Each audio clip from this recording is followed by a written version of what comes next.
Je suis Jacques Calix. Donc, je suis né en Haïti.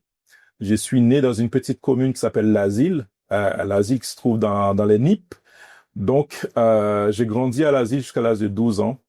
Et puis, il y a eu un regroupement familial en France. Ma mère m'a fait venir en France en 1990.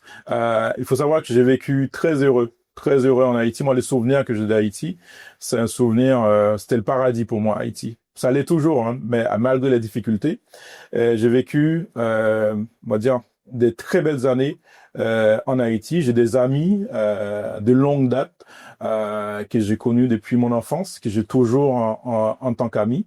Mais mon lien avec Haïti, je pense que cette racine va me suivre peut-être jusqu'à la fin de mes jours. Je serai toujours un Haïtien dans l'âme parce que mes tripes respirent Haïti. En fait, mes poumons respirent Haïti. Mes tripes sont en Haïti. Je vis en France depuis maintenant 36 ans.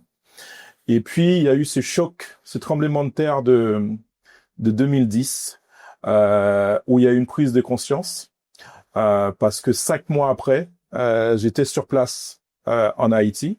J'ai pu constater effectivement les dégâts et ça m'a poussé à amener une réflexion où Haïti, qui était pour moi le lieu de vacances où chaque année je partais en vacances 2 semaines, 3 semaines en Haïti, je me suis dit, il faut apporter autre chose que juste prendre du bon temps.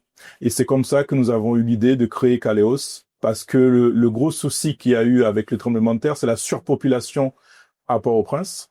Les gens quittent les campagnes pour essayer de trouver des moyens de subsistance en pensant qu'effectivement, en ville, c'est plus simple de les trouver, alors que dans la campagne, il y a des viviers de revenus, comme dans le cacao, comme dans le café et dans bien d'autres produits qu'ils produisent dans les campagnes. On ne peut pas mettre un pays sous assistance pendant des années, ce n'est pas possible.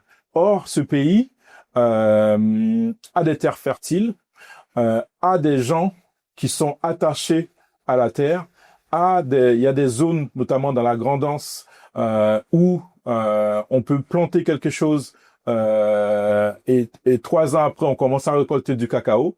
Et je me suis dit, mais pourquoi ne pas utiliser cette force, transformer cette force pour justement créer des revenus pour ces personnes-là.